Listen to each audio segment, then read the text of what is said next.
படிக்க படிக்க உற்சாகத்தையும் ஊக்கத்தையும் தருகிற இதிகாசம்.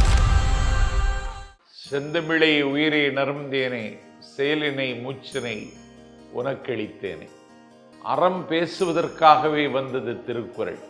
அதனால்தான் திருக்குறளை வழிமொழிந்த ஒரு புலவன் அறம் பாடிற்றே ஆயிழ கெனவ என்று சொல்லுகிறார். ஆனால் அறம் என்று இங்கே சொல்லப்படுவது, அறம் என்றால் ஒருவனை துன்புறுத்தக்கூடாது, அதையும் தாண்டி ஒருவனை கொலை செய்யக்கூடாது, ஒருவனை ஒருவன் அடுதலும் தொலைதலும் புதுவதென்று உலகத்து இயற்கை என்று சொல்லுகிறது சங்க இலக்கியம். அறவினை யாதனின் கொல்லாமை கோரல் பிறவினை எல்லாம் தரும் என்று திருக்குறள் பேசுகிறது.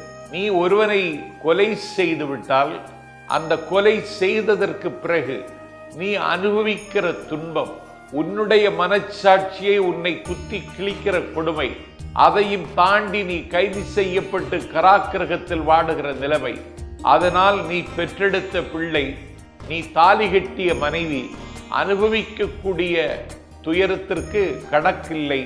அந்த துயரத்தை நீ தாங்கிக் கொள்ள மாட்டாய். ஆகவே அறவினை என்பது கொல்லாமைதான்.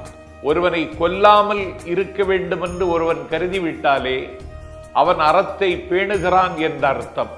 ஆகவே அறம் என்பது ஒருவனை துன்புறுத்தாமல் இருப்பது மட்டுமல்ல, ஒருவனை கொல்லாமல் இருப்பதுதான். நாளை சந்திப்போம், திருக்குறளை சிந்திப்போம்.